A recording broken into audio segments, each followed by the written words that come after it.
Haben Sie sich jemals gefragt, wie das Erbe unseres Landes in weit entfernten Teilen der Welt wahrgenommen wird? Unglaublich, aber wahr, im fernen Japan nutzen die Menschen täglich Wörter, die ihren Ursprung tief in der deutschen Sprache und Kultur haben.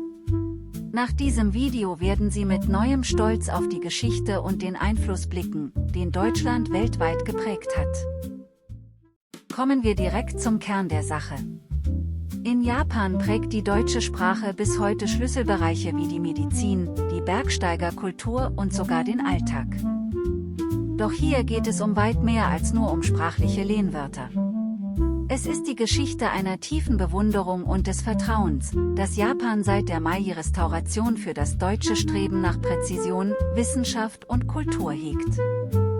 Heute schauen wir uns 3 zentrale Bereiche an, in denen die deutsche Sprache im japanischen Alltag weiterlebt, und welche faszinierenden historischen Geschichten dahinter stecken. Beginnen wir mit dem ersten und wohl bedeutendsten Bereich, der Medizin. Wenn man in Japan einen Arzt aufsucht, begegnet man deutschen Begriffen nicht nur bei Fachärzten, sondern mitten im Sprachgebrauch der Bevölkerung. Wenn jemand eine Wunde verbindet, nutzt man das Wort Gase. Bei einem Knochenbruch spricht man von Gips. Diese Wörter sind vollkommen in die japanische Sprache übergegangen. In Arztserien liest der Mediziner die Patientenakte, auf Japanisch heißt diese schlicht Karte. Auch Begriffe wie Allergie oder Energie werden genau so verwendet.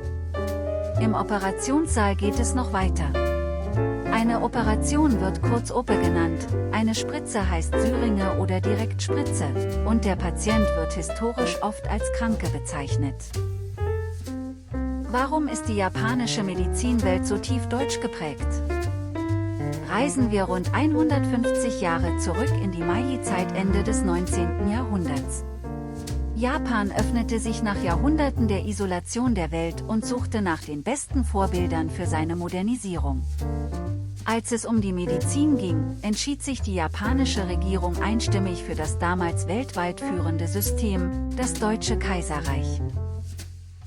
Deutsche Ärzte wie Dr. Erwin Baelz oder Dr. Theodor Hoffmann wurden an die spätere Kaiserliche Universität Tokio berufen. Sie bildeten die ersten Generationen japanischer Mediziner aus.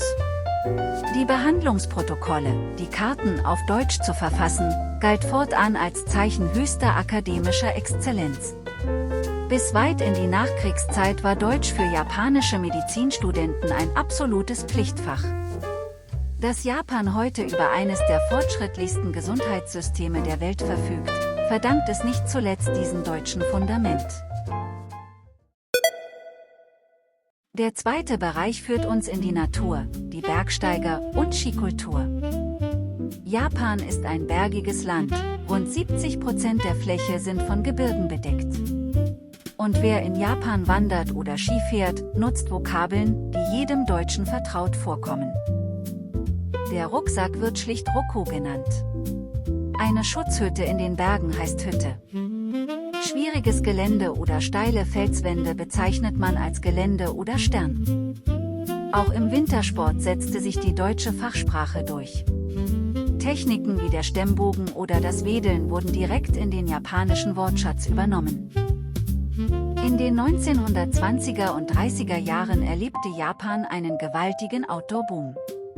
Man blickte mit Ehrfurcht auf die Alpinisten aus Deutschland und Österreich.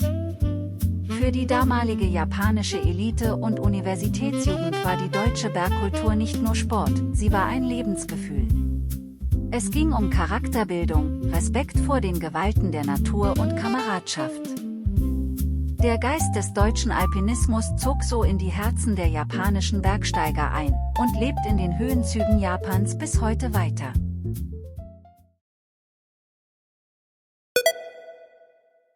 Kommen wir zum dritten Punkt, dem Alltagsleben und der Kulinarik. In japanischen Bäckereien findet man heute ganz selbstverständlich Roggenbrot oder Brezeln. Doch das Wort, das deutsche Muttersprachler in Japan am meisten überrascht, ist ein anderes. Es lautet Arbeit. In Japan bezeichnet Arubaito oder kurz Baito jeden Teilzeitjob, egal ob von Studenten, Rentnern oder Aushilfen. Nie wurde aus dem deutschen Begriff für Schaffen und akademische Leistung die japanische Bezeichnung für einen Nebenjob. Es waren die Elite-Studenten der Taisho-Zeit vor rund 100 Jahren. Wer Deutsch lernte, gehörte zur Bildungsschicht.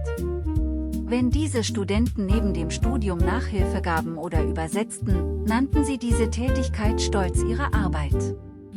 Mit der Zeit verbreitete sich das Wort im ganzen Land und steht heute stellvertretend für flexible Beschäftigung.